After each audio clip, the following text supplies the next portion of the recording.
大家好，我是主持人陈燕纯，欢迎收听，欢迎收看财讯的听了才知道。今天要跟大家聊聊台塑大户悄悄落跑，散户却拼命买，塑化业的春天真的来了吗？想知道的听众跟观众朋友们，请记得看到跟听到最后。今天来宾是财讯双周刊的资深记者林苑青，欢迎苑青。各位观众大家好，我是苑青。对，塑化业最近我们讨论蛮多的，主要是受到中国产能过剩的影响，基本上其实产业是蛮 suffer 的啦。上次我记得我们也谈过说，从这个台塑集团总裁王文渊到上次我碰到塑化产业的二哥，他都提到说这个产能过剩的问题短期内不会容易被解决，但是呢，我们却悄悄的发现说，邀请您加入财讯的频道会员，支持最懂投资的财经媒体财讯。同时，2024年也是财讯50周年。如果您也跟我们一样珍惜这份共同的理念，欢迎您加入频道会员，或是留言赞助支持我们，继续陪伴大家，再迎接下一个50年。我们却悄悄的发现说，台塑四宝的股票，散户不断的加码，但台塑的股票却一直在跌。到底发生了什么事情？我就觉得非常好奇。那我想先请苑青从最近的一次股东会上，这个台塑董事长，当然这次已经卸任了，他算是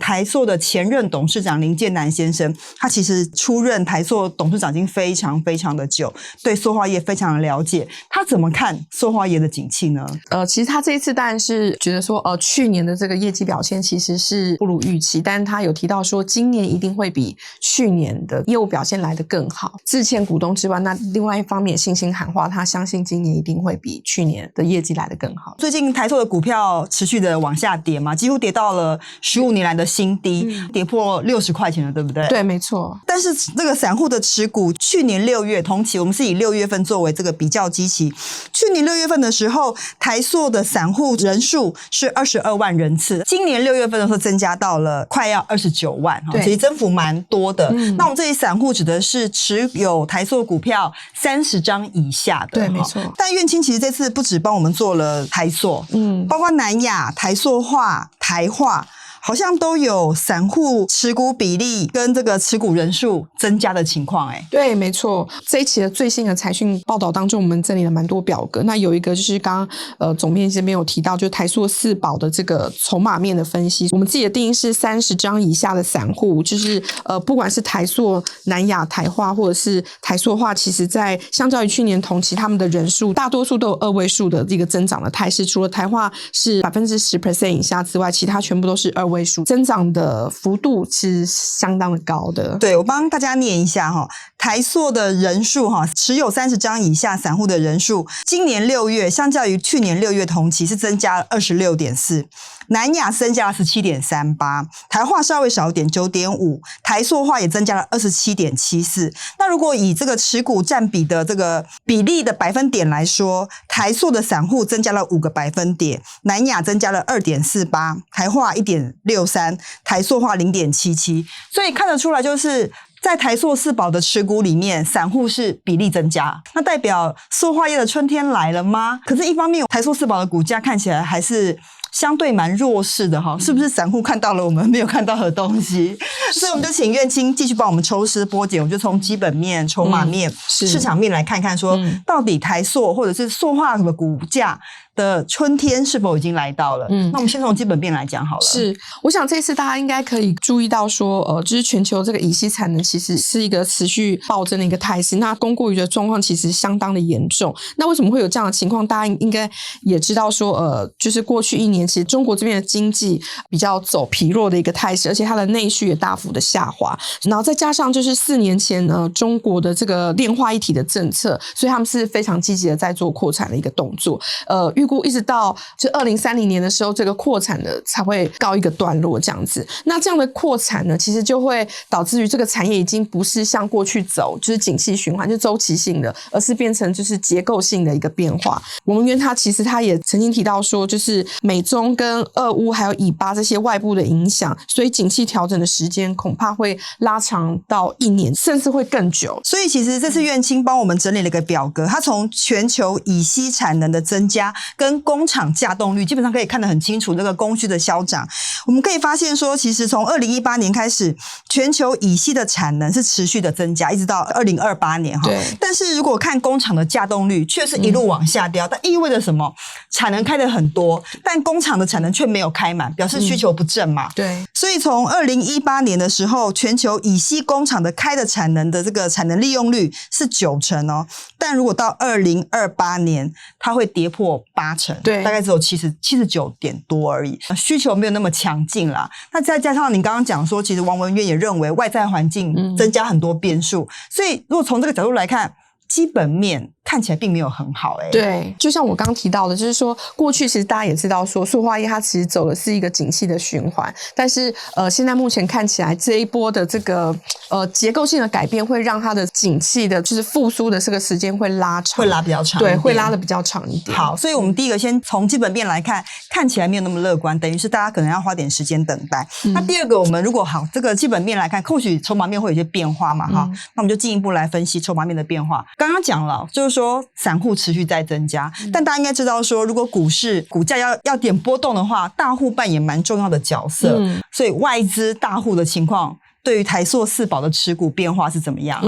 我们也调查了一下，就是从今年到现在目前为止，外资它卖超台塑四宝总共的金额是高达276亿元。这么多，对，那有时候会土洋对做嘛，就是说有时候是外资丢，然后本土法人减，那本土法人接的情况好吗？现在目前也没有非常明显的这个买超的动作哦，所以意思是说，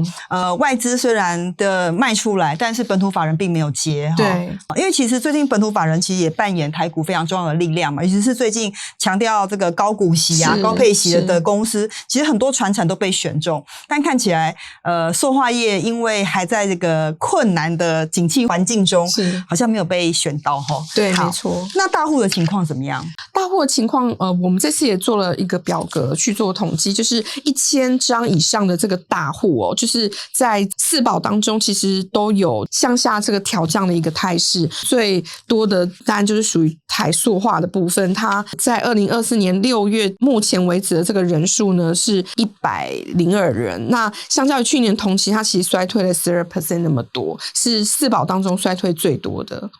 那像台塑、南亚，好像这个人数也都有减少嘛，哈。台塑的大户持股的这个人数减少了7.88%，对，南亚减少了2.66%，那如果就持股占比的部分，台塑是少了6.87个百分点，那南亚是少了3.42%，台化少了2.74%，台塑化少了1.19百分点，对，其实都少了蛮多的，都少了蛮多的，所以这个市场很有趣，散户觉得便宜，这就拼命的买，是，那但是大户可能觉得短时间的景气并不明朗，指的是塑化业景气并不明朗，所以他就看起来是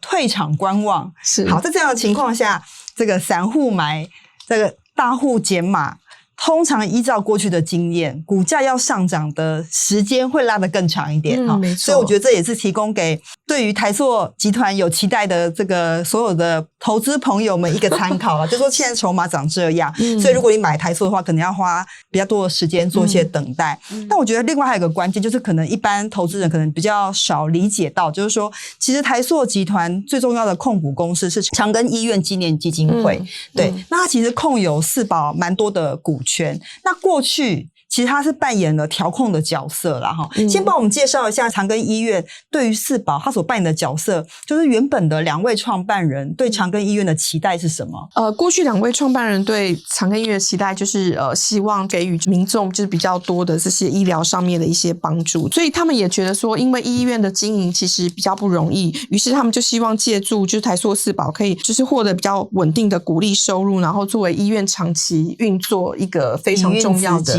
对营运资金。在过去其实长庚不仅是台塑四宝的一个大股东，那他其实也扮演了一个就是控股跟护盘的一个角色，就是我们这次也帮大家整理出就是说历年来长庚几次比较重要就是出手护盘的事件跟这个大事记他们所做的一些动态提供给读者参考。其实我都印象蛮深刻的，这早期就是王永庆跟王永在这个2位创办人就是创立长庚，然后用长庚来控股四宝，都是希望说可以透过四宝稳健的获利跟鼓励，让长庚医院可以永续的经营跟发展下去。因为毕竟医疗是一个公益事业，但它要非常花钱。早年的这个长庚，它不仅是控股角色，它还有就是调节一下，就是如果你股价过低的时候，它会进场稍微买一点，股价高的时候稍微卖一点，然后有些获利继续充实它的医院的营运资金。但是像譬如说我们从2000年的时候可以稍微跟你讲，第一次政党轮替的时候，那时候我记得台股也跌得蛮凶的，对，那一次他就有出手是买台塑集团的四宝，然后还有增加持股，然后还有就是雷曼兄弟的时候也有出手，对，08年，然后另外还有就是2011年的时候南亚厂发生大火，对，所以他其实过去都扮演了市场一股稳定的力量，就是说大家会期待说，如果台塑的股价过于委屈的时候，长庚医院会出手相助。但是为什么现在这都没有了呢？